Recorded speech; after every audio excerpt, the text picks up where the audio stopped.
నమస్తే అన్న. మీ పేరు? నా పేరు సేవ అన్న. ఓకే. ఎక్కడ మీది? మాది కొండమల్లిపల్లి గురత్తండ అన్న. ఓకే. మీకు ఎమ్మెల్సీ ఓటు ఉందా? ఉందండి. గతంలో వేశారా? లేదు, ఇప్పుడు మొట్టమొదటిసారి వేస్తున్నాను. ఎమ్మెల్సీగా ఎవరైతే బాగుంటుంది అనుకుంటున్నారు? ఎమ్మెల్సీగా ఎవరైతే ఏందన్న, ఇప్పుడు మనకు ప్రధానంగా కాంగ్రెస్ పార్టీ బలపరిచిన తీర్మాన్ మల్లన్న ఉంటే బాగుంటుంది అనుకుంటున్నాను.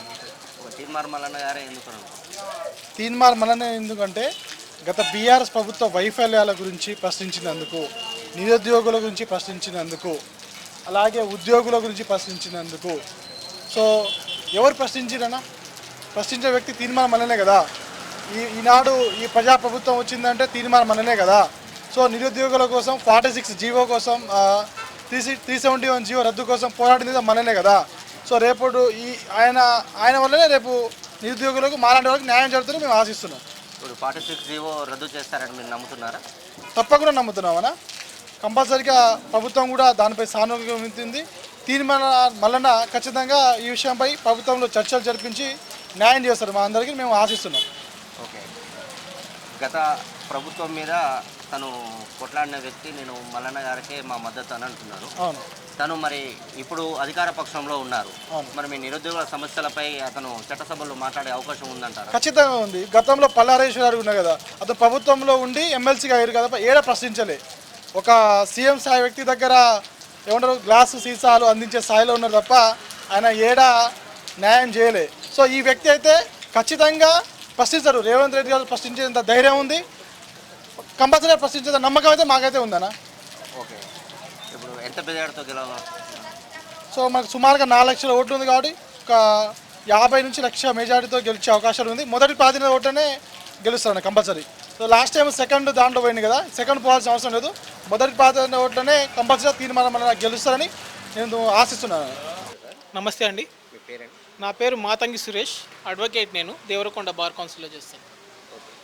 ఇప్పుడు 52 మంది ఎమ్మెల్సీ అభ్యర్థిగా పోటీ చేస్తూ ఉన్నారు. ప్రముఖంగా అందులో కాంగ్రెస్ పార్టీ నుండి మల్లన్న గారు, బీఆర్ఎస్ నుండి రాకేష్ రెడ్డి, బీజేపీ నుండి గుజ్జుల ప్రేమేందర్ రెడ్డి గారు పోటీ చేస్తూ ఉన్నారు. ఇందులో ఎవరు ఎమ్మెల్సీగా ఉంటే బాగుంటుంది అనుకుంటున్నారు? ఖచ్చితంగా తీన్మార్ మల్లన్న గారు ఎమ్మెల్సీగా ఉంటే బాగుంటుంది.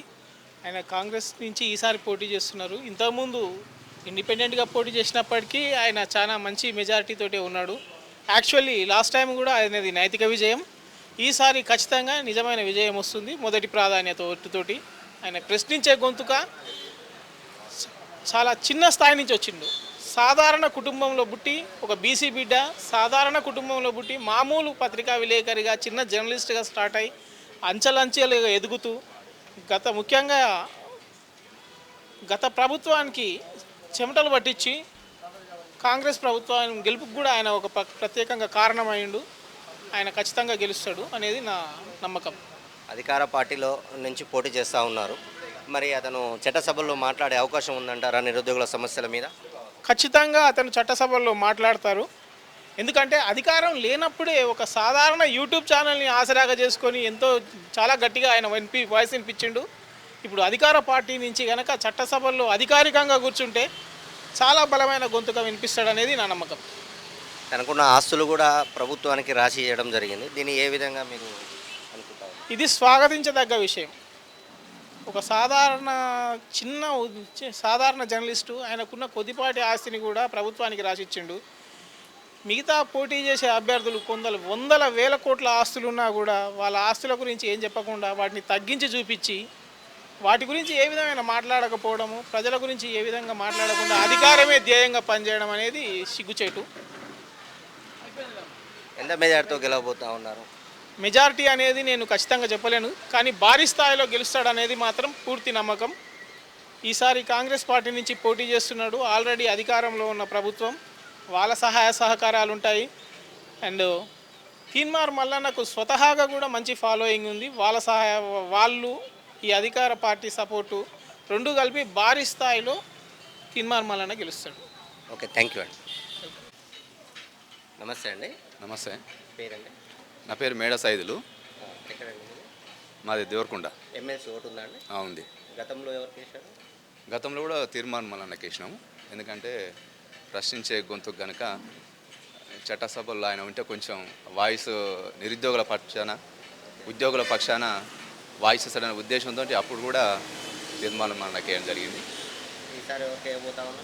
ఈసారి మరియు కాంగ్రెస్ పార్టీ సపోర్ట్ చేసిన కాంగ్రెస్ పార్టీ టికెట్ ఇచ్చింది కనుక కాంగ్రెస్ పార్టీ రాష్ట్రంలో ఉంది, కాంగ్రెస్ పార్టీ పక్షాన పోరాడుతుంది కనుక తప్పకుండా ఆయనకే వేద్దామని అనుకుంటున్నాం. ఓకే అండి. ఇప్పుడు అధికార పార్టీ నుండి పోటీ చేస్తూ ఉన్నారు మల్లన్న గారు. ఓకే, మరి నిరుద్యోగుల సమస్యల మీద చట్టసభలో మాట్లాడే అవకాశం ఉందంటారా? తప్పకుండా అండి. ఎందుకంటే ఆయనకి ఏ అవకాశం లేనప్పుడే ఒక మామూలు క్యూ న్యూస్ ద్వారానే ఆయనను చాలామంది ఆయన ఆదరించారు. ఒక చట్టసభలో ఒక శాసన మండలిలో ఉంటే ఖచ్చితంగా నిరుద్యోగుల పక్షాన ఖచ్చితంగా పోరాడతారని మాకు ఆశాభావం ఉంది. తప్పకుండా, ఎందుకంటే ఆయన ప్రతి ఒక్క అంశం మీద, అది నిరుద్యోగుల పక్షాన కావచ్చు, ఉద్యోగుల పక్షాన కావచ్చు, ఇంకా ఇతరతర సమస్యల మీద కూడా ఆయనకు మంచి పట్టుంది. ఖచ్చితంగా ఆయనను శాసనమండలి పంపిస్తే ఖచ్చితంగా అందరి పక్షాన పోరాడతారని మాకు ఖచ్చితంగా నమ్మకం ఉంది. ఓకే అండి. మీ నిరుద్యోగుల పక్షాన నేను నిలబడి పోరాటం చేయలేకపోతే నా పదవిని నేను రైట్ టు కాల్ మీరు పెట్టవచ్చు అని చెప్పి అన్నారు. దీన్ని ఏ విధంగా? ఆయనకు ఉందండి. ఆయన ఫస్ట్ నేను రాజకీయాల్లోకి వచ్చేటప్పుడే ఖచ్చితంగా నాకేవైతే ఉన్నాయో ఆశలు పూర్తిగా నేను అది ప్రభుత్వానికి కానీ ఇంకితరంగా అని అన్నాడు. దాని ప్రకారమే ఆయన రాసిన ఆస్తులు మొత్తం ప్రభుత్వానికి రాసించడం జరిగింది. ఇప్పుడు ఏదైతే అంటుండో ఆయన ఆ మాట మీద ఖచ్చితంగా ఆయన నిలబడతాడని తప్పకుండా నమ్మకం ఉంది.